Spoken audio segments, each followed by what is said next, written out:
Hi, Corey Rice, science teacher at Daniel Hand High School, and I'm applying for the Infy Maker Awards 2022.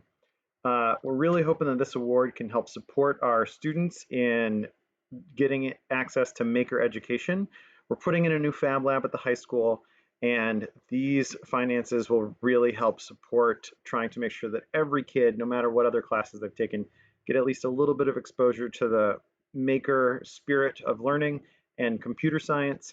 And then also some of the money will go towards helping support teachers in learning these skills as well. So they won't just be a one-off, one-time thing. There'll be something that a student might interact with regularly in classes of all different disciplines, really integrating this creative, go get them, figure it out spirit across their entire breadth of studies. So with that, we're really excited about this and hope to hear back from everybody soon. Thanks.